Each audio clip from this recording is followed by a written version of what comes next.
I'm Deputy Chair of Birmingham 2022 Commonwealth Games and founder and executive director of the Youth Charter, and also to introduce Hitesh Patel, who is executive director of the coalition. Over to you. Sarah, thank you. I thought that was a great session. It seemed to be a morning sprint session. I think going forward we might have to make it an all-day marathon session to try and sort of cram in all the various interesting discussion, so I'll try and keep it short because I am conscious that Jeff and I are keeping you all from lunch and probably trains back to wherever you've journeyed from.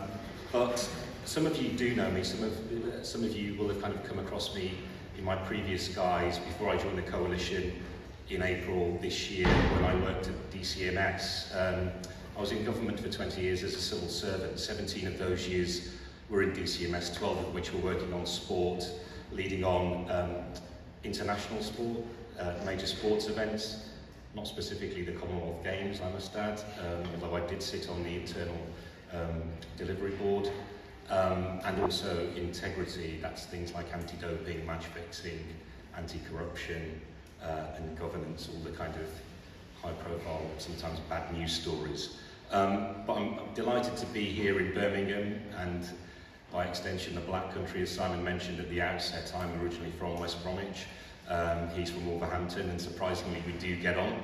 And you know, it feels like being at home, and maybe my accent might be coming out a bit more. I did hear Naseem say earlier on, I think she mentioned, was it B12? I think I have to say B70 probably rules for me.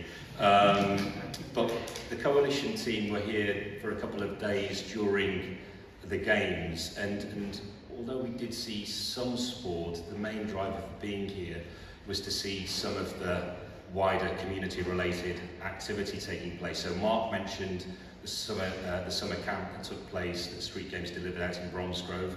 We went along to that. We went to, you can see Will's here from YST. We went to the Youth Sport Trust House just down the road in Perry Bar. And I have to say, you know, Jeff's Deputy Chair of Birmingham 2022, and I thought, you know, we're never going to get time with him while we're here for the Games. You know, thinking that he'd be kind of, you know, flitting between one venue to the other, you know, chasing all the medals, you know, in his kind of chauffeur-driven car. But actually, we were granted, I thought it would be a 1-hour meeting. 3 hours later, we were, you know, we'd kind of talked about the genesis of today's town hall event. Originally, we were thinking about doing something prior to the Games, but we were quite clear as a team that we wanted to do something post-Games once the circus, so-called circus, has left town. And it was Jeff's idea or suggestion to host it here at the Legacy Centre of Excellence, a venue which I hadn't heard of before, surprisingly, but what a great venue it is. And you know, I'll certainly be coming back here, not least because I saw on the website they also host concerts here, so I'll certainly be doing that. But there was, and I think Naseem mentioned it earlier on, there was certainly a vibe in the city during the Games, and I don't know if it's because of the changing of the seasons or what, but you know, I'm up in Birmingham, the Black Country, quite often, but you know, that vibe is kind of evolving and changing, and it's almost like we're back to business as usual. So I'm hoping very much that through today's event that some of you were able to kind of speak to each other for the first time. I noted that Beverly hadn't actually spoken to Tom from Sport for Life, which was surprising, and I'm sure there are other kind of connections that we can help facilitate, if not here today, certainly post-event, and the coalition's happy to kind of act as a dating agency, so to speak, in that regard. But my lens into the world of sport for development primarily was through Sport for Life, actually. I'm the outgoing chair of Sport for Life, and it's through the sport and employability route that gave me my lens into this world. But this year, you know, I've been telling people whenever I see them that this is like the biggest sporting year that the UK's seen since 2012, when we hosted the Olympic and Paralympic Games. And if you remember back, you know, going back 10 years, legacy was the word that was bandied around quite a lot, and it's being bandied around again in the context of, you know, everyone agreeing that, you know, it's good to play more sport. Playing more sport is effectively the means everyone can agree on the means, but what people don't often appreciate is what the end goal is, what the end point is. And what I'm hoping, and what we as the Coalition are hoping through our open goal advocacy framework, and you'll remember the slide that Simon put up at the outset, and it's on our website, all the different areas that sport can make a tangible and positive difference to. And when I first joined the Coalition back in April, we did host a town hall event in Manchester, which related to sport and criminal justice. That was delivered in partnership with Street Games and the Alliance of Sport. 6 months on from that, you may have seen that it was announced last Friday that we'd managed to, as a consortium, the Coalition working with Street Games and the Alliance of Sport, that we'd managed to secure £5 million worth of new funding from the Ministry of Justice to support interventions in the criminal justice system using sport. So that's, we're open to bids for that. So please go and have a look at details if you're interested on our website. And we, Street Games and the Alliance of Sport, are very happy to have conversations around that. I can't guarantee that 6 months on from today's event we'll manage to kind of elicit some more funding from government, but certainly that's something we'll be trying. But the ground is fertile, I would say, in terms of where the government is and its arm's length bodies. So, for instance, some of you will be aware of Sporting Future, the government sports strategy. My former colleagues at DCMS still intend to publish a new strategy before the end of this year, although it might be early next. That's certainly something that Stuart Andrew, the new sports minister, has championed of late. Sport England continues to deliver and realise its Uniting the Movement strategy. And UK Sport are also looking into the social impact of hosting major events. I'm delighted that we've got Matt Wookie here from UK Sport today. I don't want to take up too much more time, but I think I should sort of offer a round of quick thank yous before passing over to Jeff. Firstly, thank you to Jeff and Janice for the support they've given in delivering today's town hall event. Again, Keith and Janky and the team here at the Legacy Centre. Thank you to all the presenters and facilitators, and to you who've made the effort to come here in person, and also to our online audience. And significantly for me, thank my team, notably Erin, who's online, Simon, who's kind of helped design and driven this event through to today, and also Kelly and my team, who actually sadly is going to leave us for a great new role at Access Sport next week, so we wish her well for that. And my chair is here, Andy Reid, and a couple of board members as well. James Mapston is one of my board members, and I think we've got another online as well. And also our funders. So Mike mentioned earlier on the system partners of Sport England. The Coalition's a proud system partner of Sport England, and we're also grateful for the funding and support we get from Comic Relief and Laureus. And without further ado, I think I'll stop there and hand over to Jeff.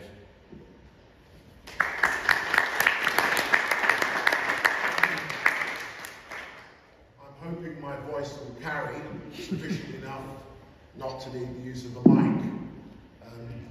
Possibly that comes from a competitive career where the warrior cry, which 40 years ago, on the 21st of November, saw me win my first 2 gold medals, along with another, just by way of clarification, and the Executive Director of the Youth Charter is Janice Argyle Thompson. This is for the interactively active and actively interactive, I'm told.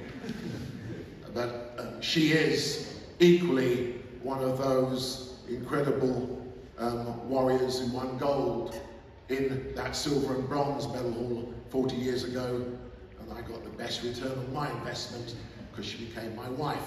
But she is, more importantly, been equally the force behind the Youth Charter, which 3 decades on simply, I think, brings to an incredible journey now with this town hall meeting a place and moment in time.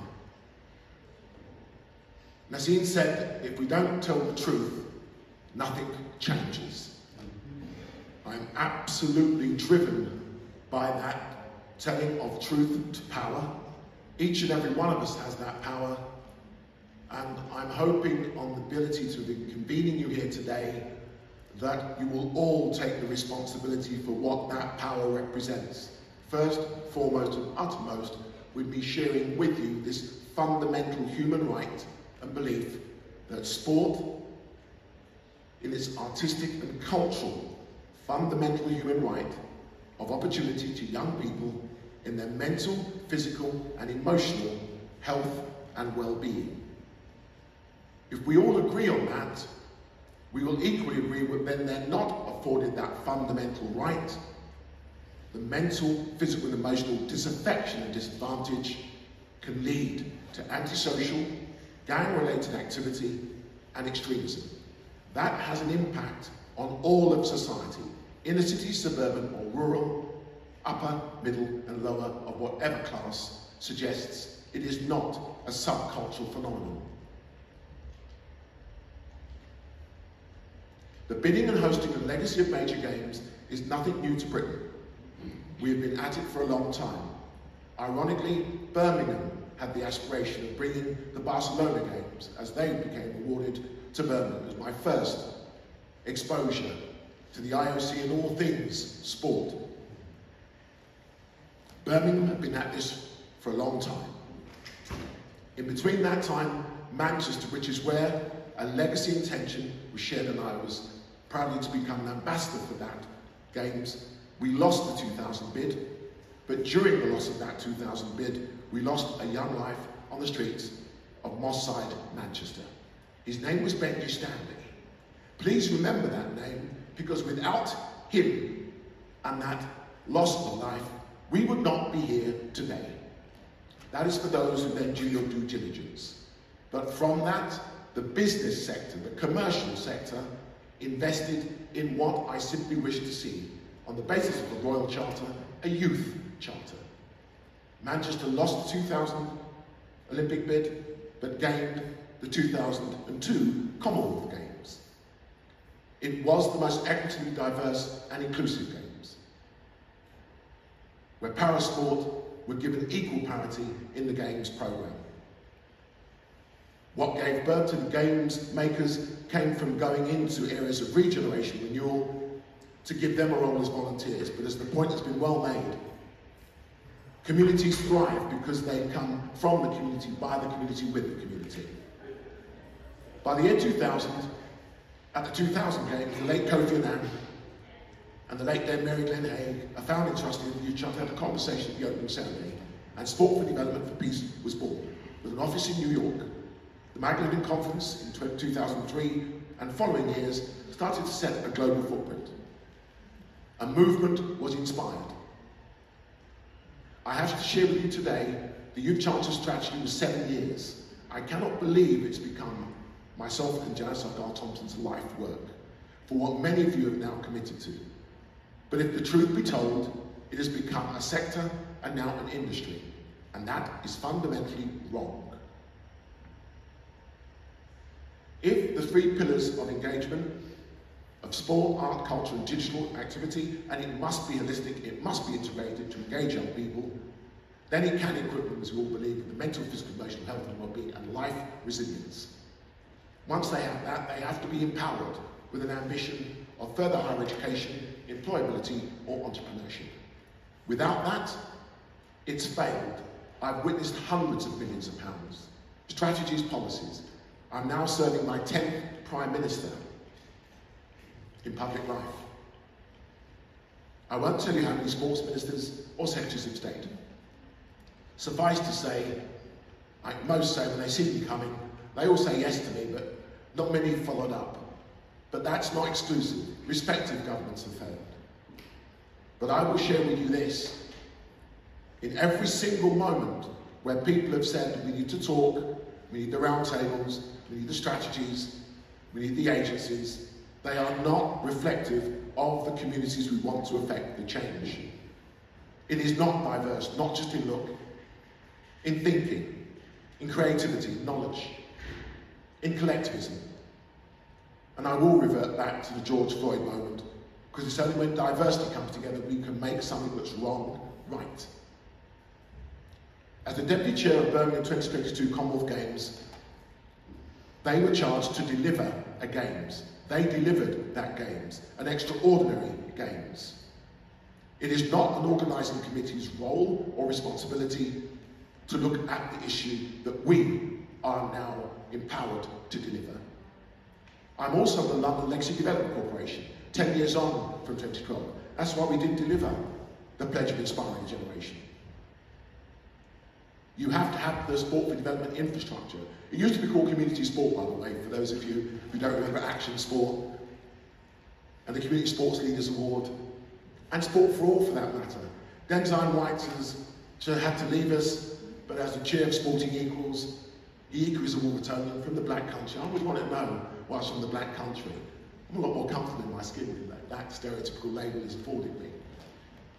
But isn't it ironic that we both, having represented this country, both had something in common we just acknowledged and accepted and shared internationally. Both had sons that were not disadvantaged. They were disaffected because what society thought of them. Both went in the wrong direction. Both lost their friends to violence on the streets. Denzine's son went to the University of Crime. My son I shipped off to Germany, just to save their lives. Denzine's confirmed that his son's now turned his life around. He now has a family, he now has children. My son hasn't got a wife, hasn't got any children. Hope that doesn't happen now because I'm not ready to be a grandparent. But he will win a world title in his chosen combat sport of boxing. However, tennis was his love. And he said, Dad, they don't want me there. What I'm saying to you, on the basis of where we are now, and Birmingham 2022's mission aim of a Games for everyone, is with those Games now ending, we have a legacy movement that must redefine itself. Lincoln has been doing this work for time. I can remember I had the privilege to visit his project. Wolverhampton Wrestling, Zero Kicks, they're here. Kirk Dawes is a fellow warrior, but why are they all having to make a case for resources? How have we not made one collective bid? Well, the Sport for Development Coalition has a framework. The Youth Charter has a model, a community campus model, and it reflects the Sustainable Development Goals. The impact is now measurable. We weren't resourced, but that was not going to stop us. The Legacy Centre of Excellence hosted then a Games engagement of job skills because we needed employable, diverse, and reflective faces of Birmingham. One world in one city, 72 nations and territories. Bring the Power, Generation 22, baton bearers, Games changers, all contributed. But it's interesting to note, 14,000 volunteers from Birmingham. But Nasina's right. Was it reflective of all of those faces of Birmingham? No, it wasn't. Because those in the community didn't have the time, energy, or bandwidth. That's a truth. But no one will ignore the spirit of what was there. But the one thing I would implore you all today, if we don't make that coalition a consortium of genuine diversity in all of its forms, then the commitment means nothing. And I say to you this, if every life is priceless, I will send you the report that will make all of us look at ourselves. We are 54 lives lost on the streets of this country, inner city, suburban, or rural. Many say Jeff Thompson's angry, aggressive, makes them feel anxious. By the way, that energy was enough to lead a Great Britain team to dominate then, now. It cannot be good in one sphere and not acceptable in another sphere. I do thank George Floyd for being able to become the Deputy Chair of Birmingham in 2022, because without his life being lost and that knee on his neck, I would not have had that role. That's a truth, because there was a challenge, and it's good to challenge. It's good to be an activist. It's good to tell the truth to power, because we do so on the basis that our young people need to know that there's someone prepared to fight their corner. We have a call to action. There is a plan. 10 Prime Ministers on, a number of more reports of the Children and Young People's Commissioner, and we've yet to see lives saved, not lost. Please work together. Mothers will hold us accountable. They're the ones who come to me when we talk about youth games. Let's have that youth games. A mother came up to me with a boy of only 15 to 16 years of age. He had 4 gold medals around his chest. She looked me straight in the eye and said, I've done my due diligence, you're the chairman of the youth games. I can't feed him because he's eating me out of house and home. I can't afford the equipment to ensure he runs faster. But more importantly, when I send him to another borough in London, I'm looking to you when he doesn't come back. There is no way I intend to look at mothers or families that look like me, where I've come from, and tell them I'm sorry, because we didn't work together. There's an extraordinary opportunity. Birmingham 2022 did its job. United by Birmingham 2022 charity is aiming to continue that job, but there are others who are doing it, and we need to do it collectively. So the fight continues. Please work together. Coalition, consortiums, I don't care. Just let's get back to our community. By the way, this has always been done. That's what produced me and Denzine White. And Mike Chamberlain, he's one. You've got a number of combat sports in here. Maybe that's telling you something. Maybe you can challenge that aggression. I'm still in here talking to you rather than outside waiting for you. And filter that between your subconscious and conscious. Always gives you a slightly nervous feel. Ooh. Please. I'm exhausted. Why am I having to make a case? Alton, for your brother.